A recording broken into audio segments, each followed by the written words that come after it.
Hey y'all, it's your boy Farrell. Uh, hope this video finds you and yours doing well.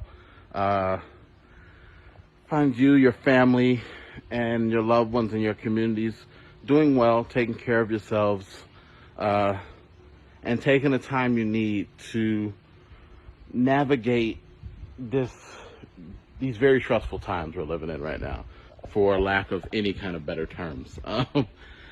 So I'm in my backyard right now. I need to get out of the house for a second and get some air. I've just been in meetings all day. I'm a few minutes away from my next meeting, but I had some thoughts on my mind, and I wanted to share those thoughts, because that's what I do. That's what the pandemic iPhone chat series is about. Me getting on the phone and not worrying about editing it up and getting it out there to y'all.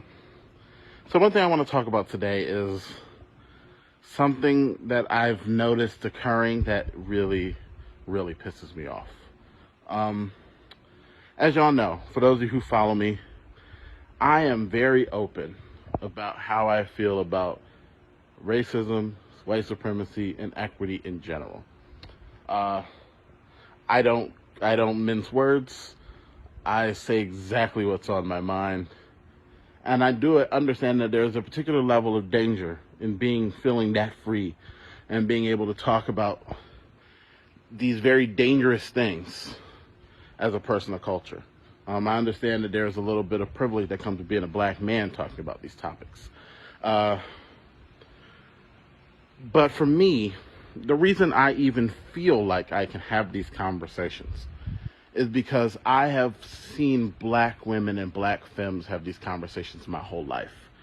I have seen them struggle, and I've seen them be a part of the struggle and a part of fight for civil rights, for combating anti-Blackness, for fighting against white supremacy in general.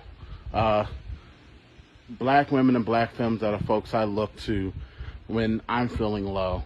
And I will acknowledge that when I'm feeling low, looking toward them to see them displaying that they are continuing their fight, in some respects it is, in a way, some long distance emotional labor, I suppose, and I don't feel great about that. But it's the marginalized areas of blackness that keep me in this fight, and seeing them fight keeps me fighting with them, because yes, things are hard for me as a black man, but things are so much more obstacle laden for black women and black femmes.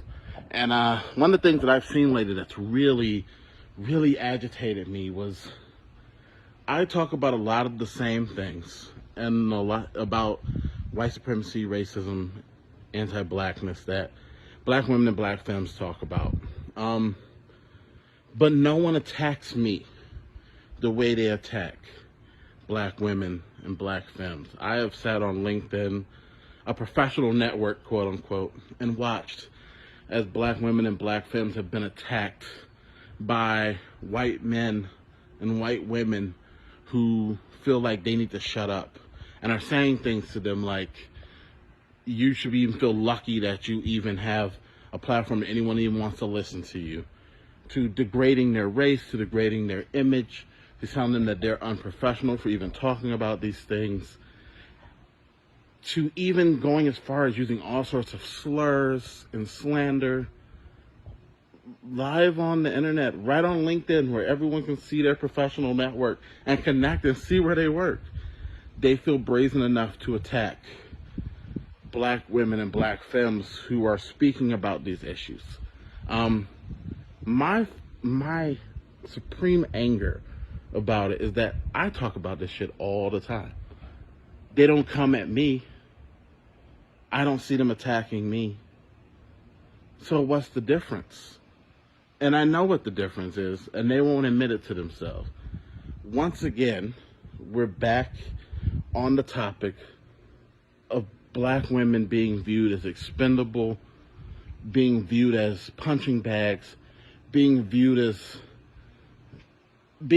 targets, being viewed as having no immunity from being attacked, verbally destroyed, having their careers dismantled by whiteness, because whiteness looks at black women and black femmes as less than.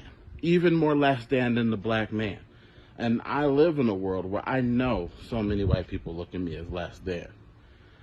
I can't imagine how it has to feel to open up your social media pages and to talk about these issues the same way that I'm talking about these issues, the same way that other black men are talking about some of these issues, and to be a black woman or a black femme and see the vitriol coming from white people who mean them verbal harm or mean them physical harm even, just because they want to feel like their lives have value.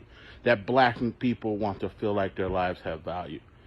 This shouldn't, and it's not just white people doing this. I've seen black men jumping on black women's pages and black women's social media feed and black femmes' social media feeds and verbally accosting them and telling them that they're the problem and that they're disconnecting themselves from the black community by talking about these things, that they're creating issues for black men. And I started asking myself how, and it started making me look at black men and the concept of black culture and black cultures, I should say, because there's no one black culture. And it started making me think about how indoctrinated black men are into whiteness. Black men have been placed in this position where they are in this constant oppression Olympics pissing contest, especially in professional spaces with white women. And often black men who are in professional spaces feel like they need to align with whiteness to survive. And black men are allowed to do so because black men want to be seen as not dangerous. So a lot of black men align themselves with whiteness in their professional careers and even some in their personal lives and their personal spaces.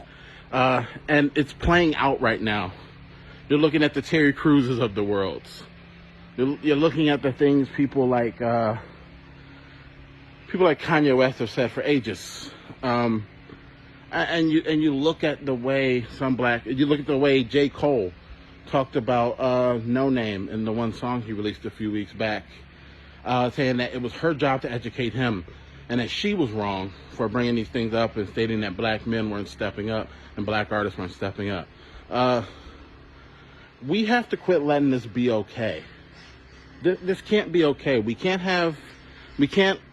I'm not saying this is a Captain Save a Person situation, because it's not. Black women and black femmes do not need black men or anyone for that matter to step in and be their savior. And I'm not in the savior game. Black women and black femmes need black men and need the white people who are doing anti-racist work to step up and hold the people who are trying to place harm on folks accountable. We can't allow this to keep happening. We need to speak up. And we need to hold black men who participate in these circles accountable as well. As I always tell people, and I say this a lot, just because you skin folk don't mean you kin folk. I know a whole lot of black folks, and I've known a whole lot of black folks in my life, that they are just that. They're black people. But they are not people I consider kin to me or people that I feel are part of the struggle in trying to better the lives of our children, our children's children, down the line in the future. All black folks ain't allies. All black folks ain't accomplices. And as black people who are trying to be in solidarity with all of our black brothers and sisters, all the black folks out there, we need to start holding these black men accountable and even some of the black women accountable who are coming in these spaces and trying to slander other black women and other black femmes who are doing this work.